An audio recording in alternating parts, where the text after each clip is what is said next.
Of the All Progressives Congress, Bola Ahmed Tinubu has stirred up another controversy on social media after revealing in a television interview that his source of wealth is from real estate.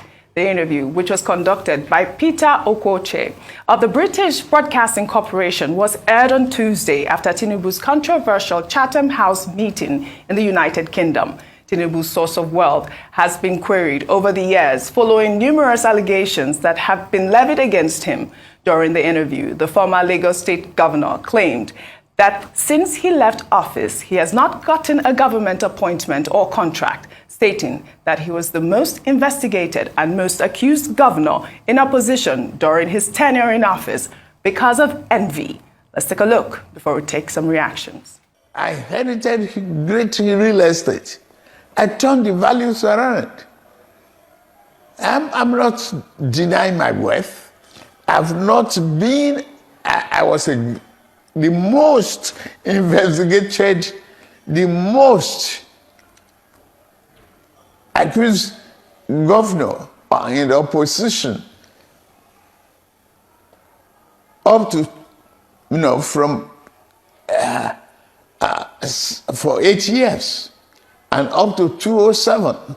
And since I left the office, I'm still there. I've not taken any government appointment, no government contract. Yes, but some say the legacy you left in Lagos State was that, you were getting a share of the revenue that Lagos State was generating. Hey, excuse me, share what? Have they proven it? The World Bank has, IMF has investigated the record in Lagos. What's wrong with them? And I want to move away from that. It's envy. Well, a lot of people have applauded this interview. They have said that he's answered, the question regarding his wealth. But others have also said there are more questions here. We'll take Shobi's tweet, who wrote, "What did you invest in to make the money? Under which entity? Show us your financial books. Which of the Tinubus is your father? Which primary school and secondary school did you attend? Why did you forfeit money to the U.S. government?" Those are the questions we want answered. Dr. Abati, really quickly. Many of the claims made by Asiwaju Bola Ahmed Tinubu, you can expect that both the opposition and other stakeholders, they will fact-check him. They will raise questions, as Shubili has done in that tweet that you quoted. Yes. Whether indeed it is true, that it's not peddling influence, whether it's a man that turned the Lagos State single-handedly into a modern state, and whether, it doesn't benefit anything from the Lagos State government. But the main lesson out of all of this is that when you say you want to be president of Nigeria or of any country, then of course you must be ready to answer questions, to talk to the public, to present your agenda, and not to unnecessarily discriminate in so doing. Because there are other persons who have said, okay, because it's BBC, he has made himself available for a conversation, even if the anchor person is one of our own, a Nigerian.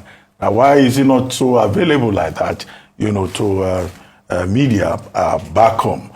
So that question has also been raised. But the other thing that people have not forgotten about is, the Chatham House event, where Asiwaju Bola Ahmed Tinubu hijacked the role of the moderator and took over. Okay, Chatham House themselves, that institution, I guess, was unnecessarily patronizing. Yeah. Because they probably will not do the same thing with somebody running for office in the UK. Yeah. They probably will not allow that, but they allow that. And I hope that when they invite other presidential candidates from Nigeria, whether it's a candidate of the PDP or the NNPP or the Labour Party, they will also allow them to do Who Wants to Be a Millionaire.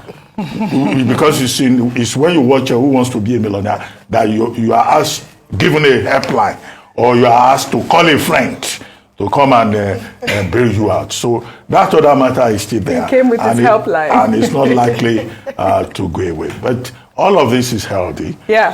People will raise questions. Yeah. They will ask questions because the people have the right to know. Right. Well, in another development, a lawmaker Alhassan Ado Doguwa of the All Progressives Congress, in a video that has now gone viral, threatened to deal mercilessly with Nigerians who would not vote for the ruling party in 2023.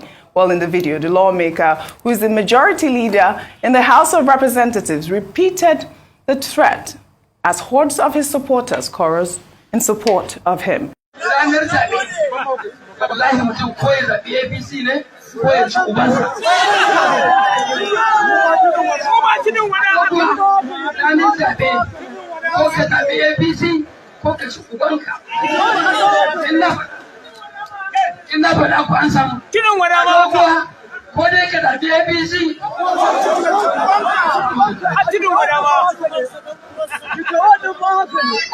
I don't know if you saw that video, Ayo. Yes, but I mean, did. it was Gosh, you know, shocking I mean, you to see that. all sorts of things during election season, and things that should be seen, and things that should literally not be seen.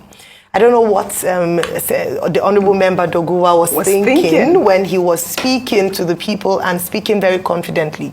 We've talked about the conduct of candidates, their surrogates, members of the parties during election cycles like this. It is he's a man of influence, and obviously with the number of people that were gathered around him, all listening to him, eating up his words, he does have some measure of influence. That is a threat. And I'd like to see more and more that there should be consequences for statements like this. You shouldn't be getting away with statements like this. In the same way that I would ask you that why would you, that's tantamount to threatening and saying that people should not exercise their electoral rights. Right. Well, more on threats.